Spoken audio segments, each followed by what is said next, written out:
항상 내가 하나님의 말씀을 상고할 때 어디에다 초점을 맞추느냐 가장 중요하잖아요. 하나님 아버지의 아들이 육신이 입고 오셨다는 사실을 내가 올바로 안다면 하나님의 아들이 하신 말씀에 초점을 맞춰야 된다. 그래, 사복음서를 자세히 읽어보면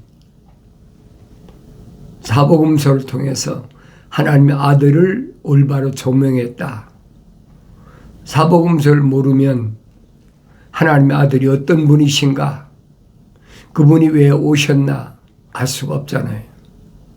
구체적으로 사도들이 증거한 말씀을 통해서 하나님의 아들이 오신 목적이 뭔가 사도들은 한결같이 전하는 것이 뭐냐, 그분이 오셔서 우리의 죄를 담당하셨다. 그게 핵심이거든요. 하나님의 아들이 오셔서 죄를 담당하셨다. 그 누구의 죄를 담당하셨느냐. 누구의 죄냐? 유대인들의 죄를 담당하러 오셨나?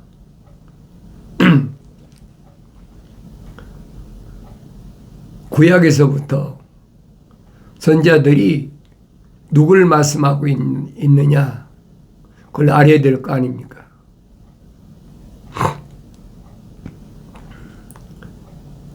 엘리사가 엘리사 때 문둥병 환자가 나만만 있었습니까? 나만은 유대인이 아니잖아요. 유대인이 아닌데도 치료해 주었다. 성경에 그 말씀을 하고 있잖아요. 왜 엘리사 때 많은 문둥병 환자가 있었는데 나만만 치료받았느냐? 그것을 모델로 보여주고 있다는 거예요. 하나님의 말씀에 순종했다. 표면적인 사람의 말에 따르지 않고 내면적인 하나님의 종의 말에 순종했다. 그 말씀을 해주고 있거든요. 그러니까 유대인이 아닌데도 나만이 문둥병을 치료 안 받았다. 또 엘리야 때도 마찬가지잖아요. 엘리야 때 뭐라고 그럽니까? 엘리야 때 사르밧 과부입니까? 얼마나 많은 3년 반 동안에 가뭄 때문에 흉년 때문에 얼마나 많은 사람이 고통을 받았는데 사르밧 과부 한 사람이냐면 과부가 얼마나 많은데, 그런데도 왜 사르밧 과부에게만 엘리야를 보내셨느냐? 내용들이 그 말씀이잖아요. 그들에게는 유대인이든 아니면 이방인이든 하나님의 거룩하신 사랑의 생명이 들어갔다. 그러니까 바벨론의 느부갓네살 왕도 내 종이라 그렇게 성경에 기록되고 있잖아요. 그런데 유대인들은 자기들만 혈통적으로 자기들만 하나님께로부터 선택받은 민족이다. 그게 무슨 말인지도 모르고 우리 조상이 아브라함이다. 그럼 아브라함에게 천사가 와서 약속하신 게 뭐예요? 내 몸에서 난 씨뿐 아니라 천하 만민이 너로 인하여 복을 받는다. 약속하셨잖아요. 천하 만민이, 지구는 둥그니까 많은 사람들이 아브라함이 하나님 약속을 믿는 것처럼, 믿음의 의로 여긴 것처럼, 그러니 믿음의 조상을 아브라함이라고 하잖아요. 그럼 아브라함을 내가 눈여겨봐야 될 거 아닙니까? 아브라함이 집안에 남자가 4명이나 되는데 조카 롯까지 따지면 5이죠. 아브라함의 아버지 데라, 아브라함, 나홀, 하란, 그리고 아브라함의 조카 롯까지. 그런데도 하나님께서는 천사를 통하여 누구에게만 명령하셨느냐? 아브라함에게 명령하셨다. 왜 그랬을까? 내가 보여드릴 거 아닙니까? 내가 반복해서 여러분에게 계속 말씀드리는 게 그거예요.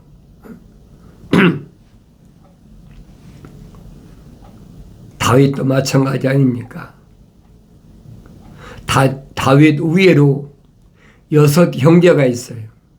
근데 6 형제는 사무엘이 기름 부으려고 할 때 천사가 아니다.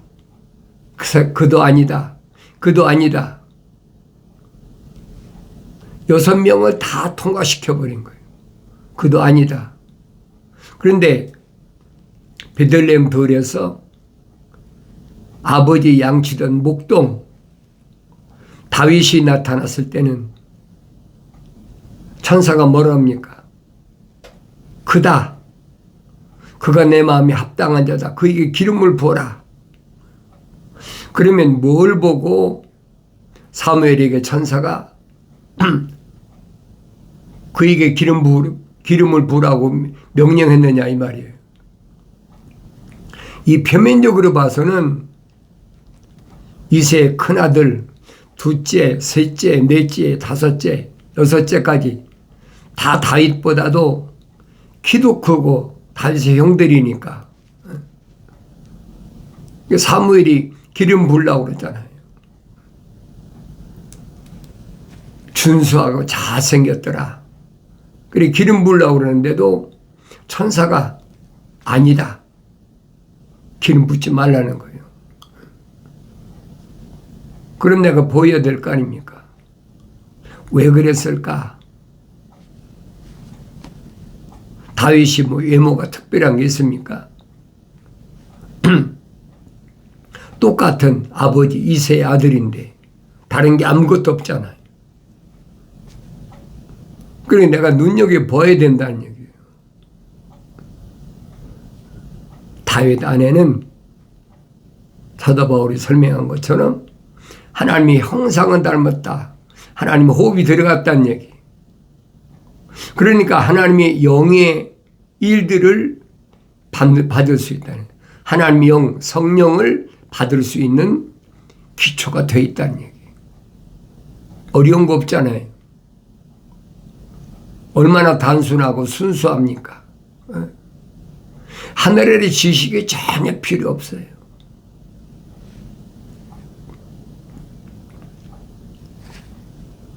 그럼 다윗 안에 하나님의 거룩하신 사랑의 호흡을 불어넣으신 것은 창조주 하나님의 아버지의 주권이라는 얘기예요.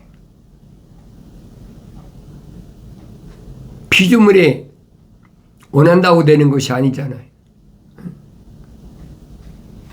창조주 하나님의 아버지의 주권이시다. 그걸 피조물이 어떻게 바꾸겠습니까? 바꿀 수가 있어요? 바꿀 수가 없는 거예요. 그래서 다윗이 뭘 말합니까? 복 있는 사람이 누구냐? 복 있는 사람. 우리가 일반적으로 복이라고 하면 표면적인 사람에 대해서 좋은 일이 벌어지는 거. 그 사람 복 받았어. 이번에 뭐 장사해가지고 대박 났어. 엄청난 부자가 됐어. 이게 복 받은 사람이라잖아요. 그 사람 복 받아서 집안 대대로 부잣집에서 태어났다. 일반적으로 그렇게 생각하고 있지 않습니까? 그 성경은 아니에요. 정반대예요. 여러분 잘 아시란 말이에요. 그러니까 다윗이 복 있는 사람이란 말을 내가 올바로 깨달아야 된다. 성령 받은 다윗이 기록한 말씀 내가 올바로 깨달아야지. 그러면 복이 뭐냐? 성경에서 복이 있는 사람이란 말은 하나님의 거룩하신 사랑의 호흡이 들어간 사람. 그 이름이 생명책에 이름이 기록된 사람, 그 사람이 복 있는 사람이란 말이에요. 그래서 복의 근원이 누구시냐? 하나님이시다. 성경 선자들이 얼마나 말씀하죠? 증거합니까? 그런데도 어려서부터 이 육신이 잘 되는 것이, 이 표면적인 사람이 뭔가 만족하는 것이, 그것이 복이라고 배웠기 때문에 거기서 벗어나질 못하는 거예요. 그러나 생명책에 기록된 사람은 하나님 말씀을 통해서 듣고 깨닫지요. 아, 그렇구나. 이 육신적인 것이 아니구나. 내가 반복해서 말씀드리잖아요. 육신적인 것은, 표면적인 것은 내가 아니다 이 말이에요. 이것은 사람을 만들기 위한 하나의 틀이다. 이거 기억하셔야 돼요. 그래서 내가 여러분들에게 계속 반복해서 말씀드리는 거예요. 그것이 깨달아지지 않은 사람은 성경이 열려지질 않아요. 그러니까 성령 받아야 눈이 열려서 그게 보인다는 얘기예요. 2000년 전에도 하나님의 아들이 오셨는데 이 표면적인 유대인들이 아무리 유대인이 뭐 관원이면 선생이라고 하더라도 또 뭐 선지자나 서기관이나 제사장이나 이런 사람 하나도 선택지 않으시잖아요. 표면적이야 그 사람들이 상위권 아닙니까? 그래도 하나님 아들은 그들을 접촉을 하네. 왜 그러셨을까? 내가 늘 말씀드리잖아요. 하나님 아들이 선포하신 말씀을 기억하라는 거예요. 영이 가난한 자는 복이 있나니 똑같이 얘기하잖아요. 영이 가난하다는 말은 물과 성령으로 거듭나서 영이 가난하니까 어린아이가 된 거죠. 영적으로 태어났으니까. 그런 사람은 복이 있다. 하나님이 간섭하신다. 창조주 하나님이 간섭하신다는 거예요. 왜? 천국이 그것이라는 거예요. 천국의 주인이라는 겁니다. 얼마나 정확히 하나님의 아들을 선포하세요. 그러니까 내가 이런 말씀을 또 읽어보고 되새김질하고 또 읽어보고 다윗이 선포한 말씀하고 일치되는 건 똑같잖아요. 왜? 성령은 한 분이시니까. 다르다면 뭔가가 잘못된 거지. 그래서 복 있는 사람은 악인들의 관계에 따르지 아니한다. 그랬어요. 악인들, 그렇죠. 복수예요. 복 있는 사람은 한 사람 한 사람이잖아요. 하나하나. 에서와 야곱이 있는데 야곱은 사랑하고 에서는 미워했다. 하나하나라는 거예요. 그 왜 그러느냐? 하나님께서 한 번에 많은 사람을 창조하실 수 있는데 왜 한 사람씩만 하나님의 생명으로 불어넣으셨느냐? 선자들이 설명하잖아요. 경건의 씨를, 거룩한 씨를 보존하기 위해서 하나님께서는 한 사람 한 사람만 창조하셨다. 그 내가 그걸 읽고 깨달아야지요. 그러니까 복 있는 사람은 한 사람인데 악인들은 많다는 거예요. 복수잖아요. 악인들이 누굽니까? 하나님의 약속을 믿지 않고 하나님 명령에 불순종하는 자들. 얼마나 많아요. 하늘에 꽉 찼잖아요. 그들의 관계를 따르지 않는다. 간사한 계략. 간사한 계략이 뭡니까? 다 육신적인 것, 표면적인 것에 대해서만 그렇듯하게 끌어들이는 거예요.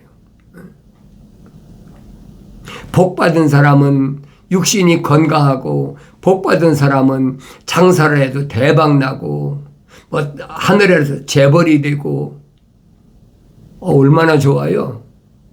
아이들도 학교 가면 머리가 되고 꼬리가 되지 않으니까 항상 A+ 100점만 맞는다. 그렇듯 하잖아요. 하늘 아래에서 그런 사람을 칭찬하지 않습니까?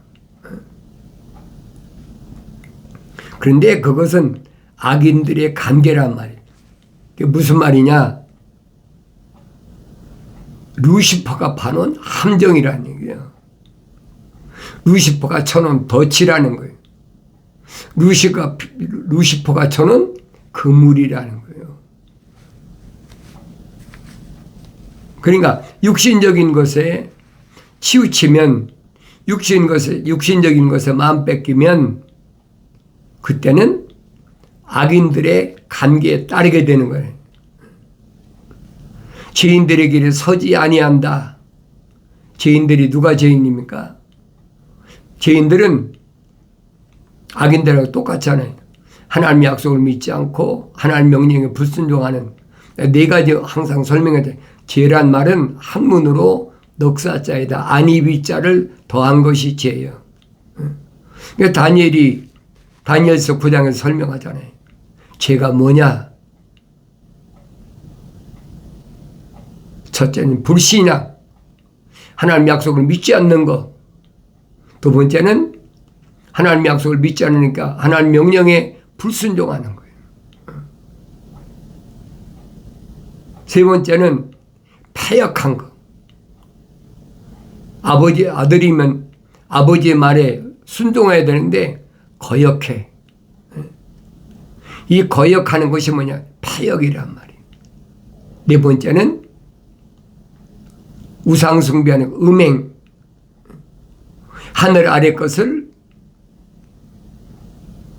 하나님보다 먼저 생각하는 거예요. 하나님의 아들이 오셔서 하신 말씀이 그거예요.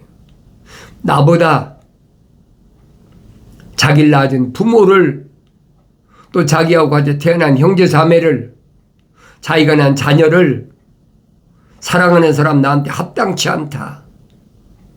그 사람은 내가 열어놓은 길을 갈 수 없는 사람이다. 그 말씀이잖아요. 그러니까 어떻게 버릴 수 있느냐는 거예요. 그건 다 뭡니까? 혈통적인 거예요. 표면적인 거. 겉으로 날 낳은 부모나 또 형제 자매, 같이 태어난 형제 자매나 내가 난 자녀나 똑같잖아요. 다 혈통적인 거란 말이에요. 이 하늘 아래 지식은 거기에다 우선권을 두잖아요. 거기다 초점을 맞춘다 이 말이에요. 그러니까 하나님의 거룩하신 사랑의 생명 호흡이 안 들어간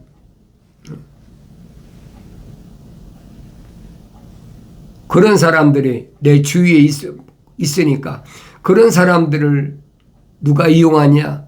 루시퍼가, 사탄 마귀가 이용하는 거예요. 하나님의 동산에서 하나님의 거룩하신 사랑의 생명 호흡이 들어갔는데 첫사람 아담에 하나님의 생명 호흡이 들어갔잖아요. 생명 호흡이 들어갔단 말은 하나님의 빛이 들어갔다는 얘기예요. 그런데 성령 받아 완성 안 되니까 한눈 팔았다. 하나님께서 관리하고 지켜라 명령하셨는데 이성 때문에 한눈 팔았잖아요. 이는 내 뼈 중에 뼈, 살 중에 살이다. 그 표면적인 거 아닙니까? 그러니까 그렇게 한눈 팔았을 때 뱀이 들어왔단 말이에요. 뱀이 들어올 때 여러분 소리가 납니까? 결과론적인 거지만은 책임은 누구한테 져야 됩니까? 생명체 이름이 기록된 하나님의 사랑의 생명이 들어간 아담에게 책임이지. 여자에게 무슨 책임이 있습니까? 여자를 돕는 배필로 만들어 주신 것은 왜? 자식 낳으라고. 솔직히 말씀드려야죠. 그래서 하나님의 동산에 빈자리를 다시 채워라. 하나님 말씀하시잖아요.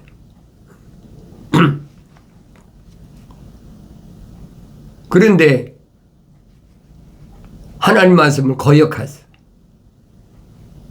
직접 하나님 말씀을 들은 첫사람 아담이 남자에게 명령하셨잖아요. 하나님께서. 하나님 동산에 있는 모든 나무라는 거 내가 마음대로 먹어도 동산 중앙에는 창세기장에 기록되어 있잖아요. 생명나무와 선과 악의 지식의 나무도 있더라. 그런데 생명나무는 먹어도 좋은데 선과 악의 지식의 나무에서 나는 먹지 말라. 명령 아닙니까? 왜 명령하셨어요? 먹는 날에는 반드시 죽으리라. 이 언약은 바뀔 수가 없어요. 하나님 동산에 데려다 놓으시고 명령하셨는데 그걸 하찮은 피조물, 자기 갈비뼈를 뽑아가지고 만드는 여자 때문에 그걸 받아먹습니까? 여러분 생각해 보세요. 그게 말이 되는 얘기인가?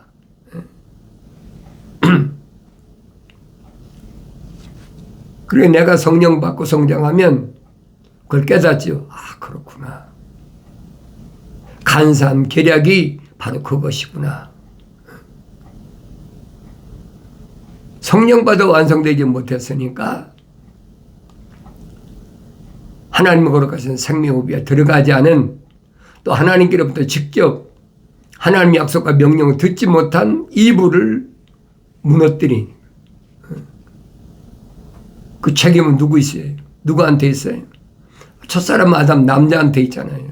여자에게 무슨 책임이 있습니까?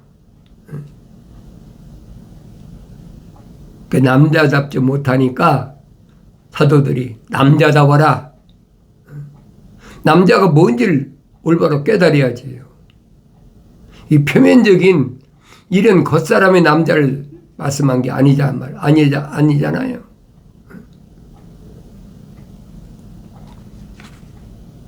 어리석은 거, 그건 고칠 수가 없는 거예요.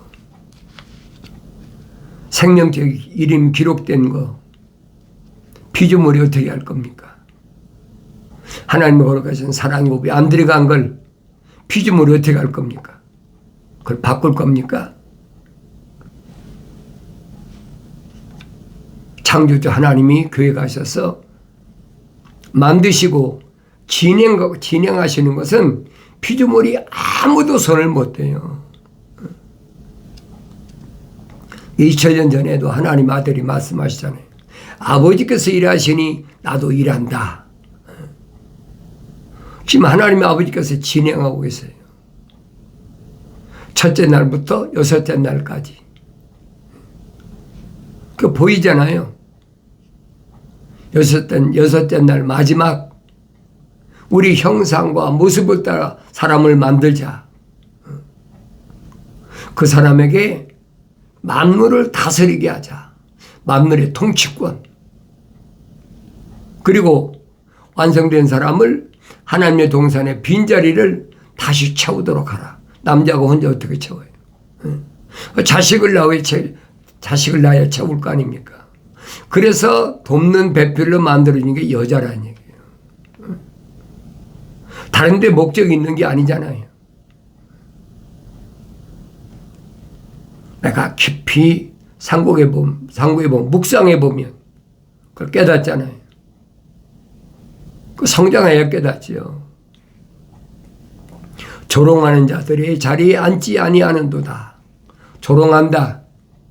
뭡니까? 코 숨친다. 사도 바울은 설명하죠. 뭐 정말 그러랴? 이런 사람이면 됐지. 무슨 내면적인 사람이 또 있고, 무슨 하나님이 뭐 간섭하는 사람이 또 있고, 하나님의 호흡이 들어가지 않은, 하나님 간섭하지 않는 사람이 있고, 안 믿어지니까 조롱하는 거지. 창조주 하나님을 조롱하는 거예요. 모독한다. 자칭 유대인이라고 그래요. 자칭 유대인이다. 자칭 사도다. 그런 사람들이 하늘 아래 꽉 찼잖아요. 왜? 하늘 아래 종교가 장악하고 있으니까. 유대교를 개혁해서 만든 기독교가 아니라 하나님의 아들이 오실 때는 있지도 않았던 로마 시대니까 로마에 반역하는 쿠데타를 일으키려고 하던 유대인들하고 유대교하고 합작해서 만든 것이 이게 뭐냐? 그게 로마 캐토릭의 천주교라는 거예요. 거기서 나온 것이 개신교잖아요. 그러니까 하나님의 아들 또 사도들이 증거한 말씀 이후에 생긴 그 하늘 아래 종교란 말이에요. 그건 기독교하고는 아무 상관이 없어요. 그리고 내가 이런 비밀을 선포하니까 공간을 협박하고 사실대로 마지막 때가 됐는데 아직도 숨기려고 그럽니까? 숨겨질 수가 없는 거예요. 왜 그렇습니까? 지식이 증거하니까 이제는 아날로그 시대가 아니에요. 2000년 전에 하나님의 아들이 남유다나 북이스라엘을 찾아다니면서 한 사람 한 사람씩 그렇게 선택하는 그런 시대가 아니란 말이에요. 사도들도 마찬가지네. 사도 바울도 마찬가지 아닙니까? 아시아 일대, 마게도니아 일대, 로마까지 가서 그게 아날로그 시대란 말이에요. 그런데 지금은 디지털 시대 아닙니까? 지구촌 어디에 있든 간에 여러분 한국말을 알아듣는 사람이나 할 수 있는 사람은 다 듣잖아요. 이제는. 그게 마지막 때란 말이에요. 다니엘 통해서 이미 선포하셨어. 이게 마지막 때라 지식이 증거한다. 이게 숨길 수가 없는 때예요. 그러니까 하나님의 아들이 내가 갖다 다시 오마. 그런데 아날로그 시대 때는 다 숨겨가지고 거짓말할 수 있지만 이제는 아니잖아요. 하나님 아들이 비유로 말씀하신 것을 디지털 시대니까 다 선포해버리니까 이젠 덮을 수가 없어요. 그의 즐거움이 주의 법이 있으니 그가 주의 법을 주야로 묵상하는도다. 그의 즐거움이 성령 받아 완성된 사람은 즐거움이 어디 있습니까? 주의 법이 있다. 하나님의 법에 있다는 거예요. 계명, 율법이 있다는 거예요. 그가 주의 법을 주야로 묵상하는도다. 주야로 밤낮 없이 주의 법을 묵상하면 상위법 법령, 계명이잖아요. 그러니까 다윗이 증거한 말씀이 그거잖아요. 계명은 내 발의 등불이다. 등은 말씀인데 성령 받으면 등에 불이 켜진다는 거예요. 계명은 나의 등불이다. 법은, 율법은 내 발의 빛이라. 얼마나 정확히 설명해 줘요. 그러니까 항상 나는 어디에 초점을 맞추느냐? 계명에 초점을 맞추라는 거예요. 계명은 아무에게나 해당된 게 아닙니다.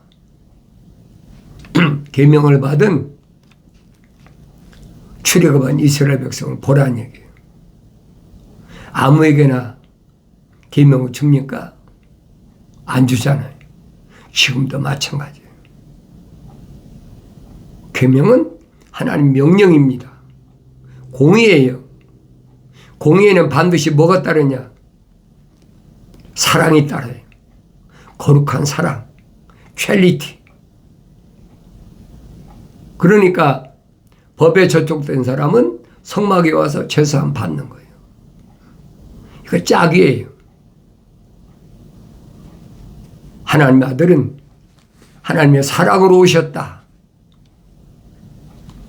내가 성령 받아야 올바로 깨닫습니다.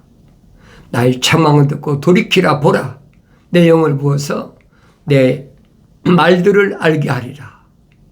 내가 사랑한 자마다 책망하고 징계하노니 그러므로 열심을 내서 회개하라 하신 말씀을 항상 기억하시기 바랍니다.